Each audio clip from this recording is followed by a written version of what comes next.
Hello fellow MIDGARD friends, it is me Mavic and welcome back to my channel. Actually, I'm probably posting this on my second account, so welcome to Mavic 2.0. This video has been, well, it's not requested, but a lot of people on my Instagram photography account have been asking me questions, and these questions I do answer repeatedly, so I thought the next time that someone would ask me the same question, I would probably just give this video. So if you're new here and you haven't watched my previous YouTube videos or you haven't been to my main channel, hi, I'm Mavic. I like to think that I'm funny, I do photography, and that's about it. Nothing really happens in my life, so yeah. But hey, I'm so here trying to do something with my life, so please enjoy. Again, people have been asking me a lot of questions, so I've written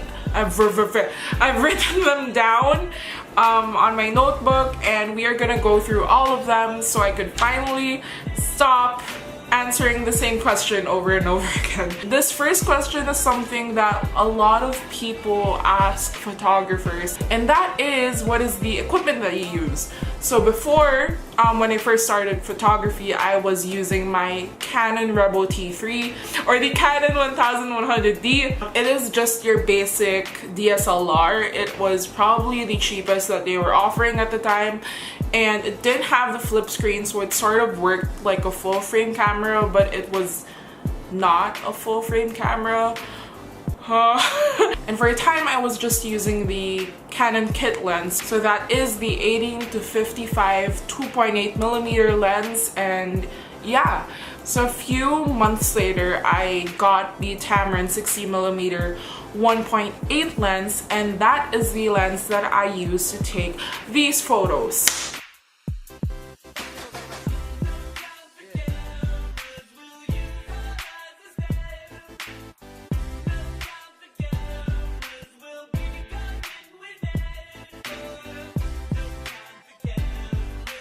And I went on and purchased the Canon 24mm 2.8 lens, and that is the lens that I use to take these pictures.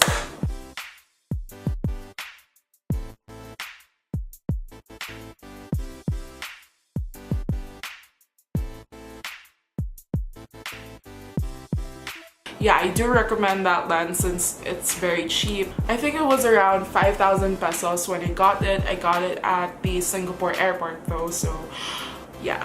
And then the next lens that I got is the Nifty 50. It is the 50mm 1.8 lens. It is the Canon one, and I use that to take these pictures.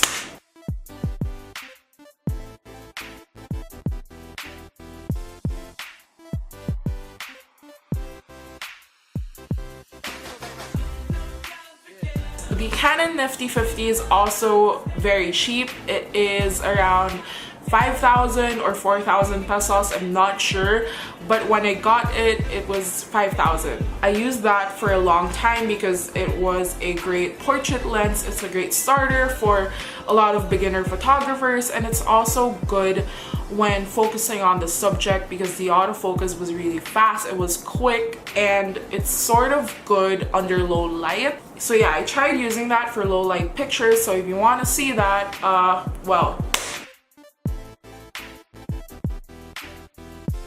now I have the Canon 80D lens body. It is probably my favorite body so far. What? It now has the flip screen, so it's a lot easier to do YouTube videos, and since I do take film in college, I am very glad that I purchased the 80D because it is a lot easier to produce both films and photos. So recently I also got the Sigma 1.8 18-35mm lens, and fun fact, I was supposed to get the 35mm 1.4 because I wanted to try the 1.4 so badly, and I've been following a lot of photographers who use that lens, but I later on learned that it is only for full frame cameras, which costs about 120,000 pesos, so probably not gonna try that out for a long time. So I'm stuck with my 18-35, which I do love,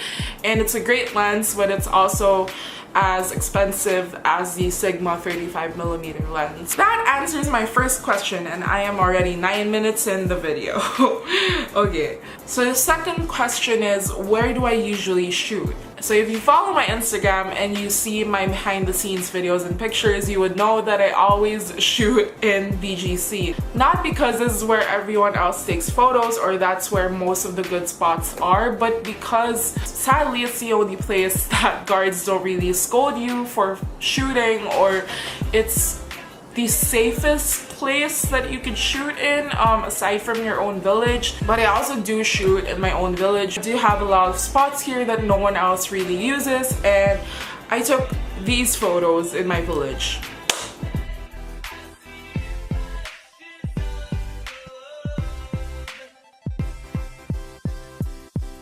Looking for a location to shoot at, it doesn't really matter where. As long as you see something good that you could get out of it, location doesn't matter, but it does matter when you're trying not to get mugged while shooting. So yeah, that's why I always go to BGC. So the next question is, how did I start photography? I started taking pictures, like I started getting into photography when I was around grade 4. I am crying because my eyes are tearing up. I'm not crying because I'm emotional.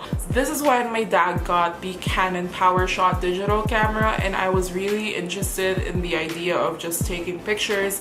So I started bringing that PowerShot everywhere. Like for my school, I snuck it in my school because we weren't allowed to bring gadgets. I brought it to malls. Everywhere we went, I had the PowerShot with me.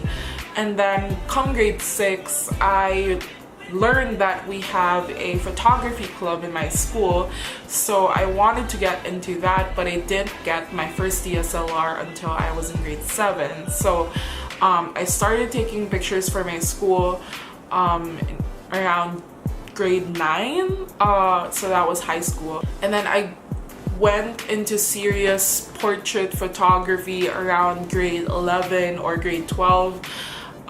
So that was just like a couple of years ago.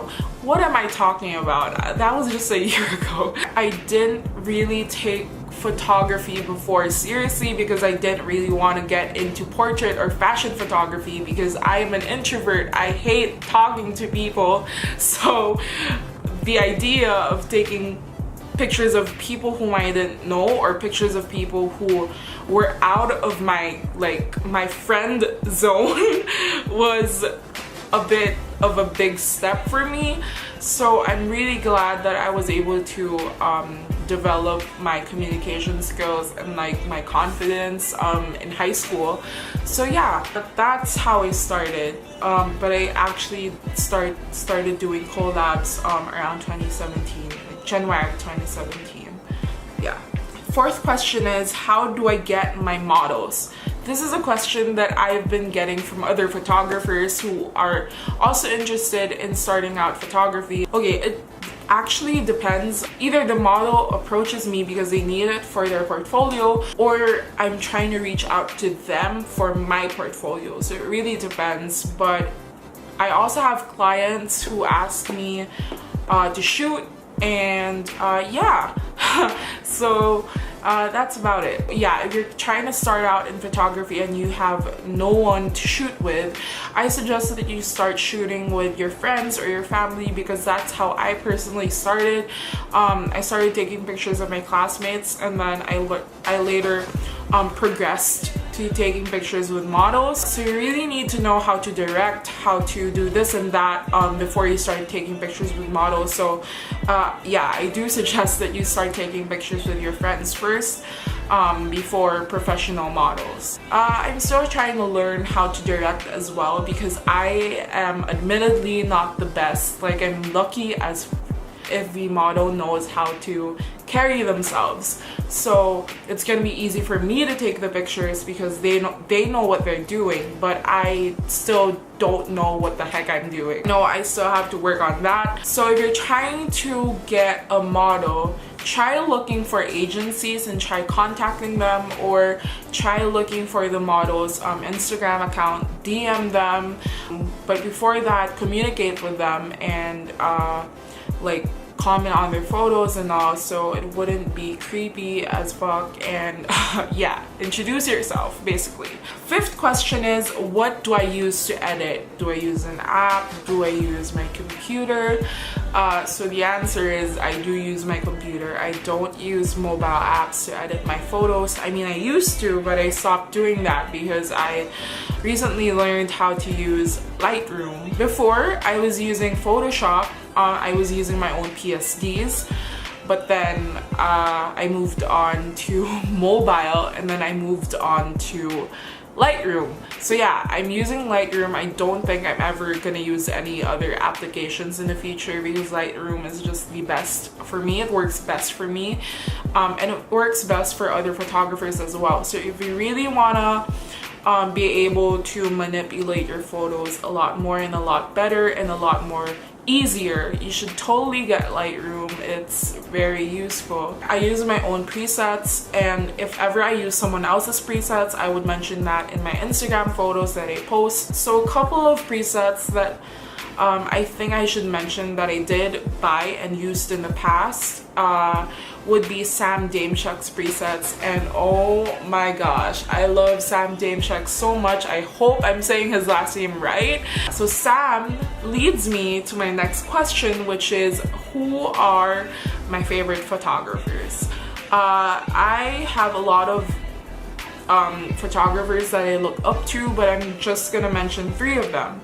So the first photographer is Jordan Keith. Jordan Keith is a fashion or editorial photographer based in New York, I believe. He's really good. Like, before I even started taking my own fashion portraits, I was already following him, and that's how I grew obsessed with Lucky Bluesmith. He takes amazing pictures of Lucky. I think it was him who made Lucky popular in a way, because Lucky kept doing collabs with him. So Jordan's work was mostly what Lucky was submitting to agencies. So yeah, I think so. I could be wrong. So my second favorite photographer is Drew Photos. I'm not sure how to pronounce his last name as well. I think it's Drew Schnell. He is an underrated photographer from Kansas City, Kansas, and I recently found him through this photography Facebook group. It's called Build and Bloom by Jessica Whitaker, who is another photographer from Seattle and now from New York. Drew is an amazing photographer. His work blows me away. Like, this is the kind of shit I want to produce in the future. God, his photos are amazing, and to think that he uses just his iPad to edit his photos, he does not use Lightroom, this is crazy. Like, yo, he's one of the photographers who uses the Sigma 35mm lens, so that is why I really wanted to purchase the lens. So the next photographer whom I should mention is, of course, Sam Dameshek. He is an amazing photographer who likes to make his photos look a bit vintagey, grainy, but still amazing in a way. Sam is based in LA, and his style, his photos, these are the types of photos that I want to take all year round, because his photos are the type that, you know, you just grab your camera, do something fun with your friends, shoot, and it would still look like an editorial. They look super simple to do, but they're not. And I especially love how he likes to use direct lighting, which is what I also like to do, and he also likes to use film, so that's amazing. Finally, moving on to the next question. The next and last question that I will be answering for in this video is, how do you usually set your manual? Okay, I get the question now. sorry, I was thinking about like what that meant. Outside, the ISO that I would go with would usually range from 100, which is the lowest, up to 300, and that's direct lighting. Probably gonna be really bright and really hot, so that's why I'm using such a low ISO.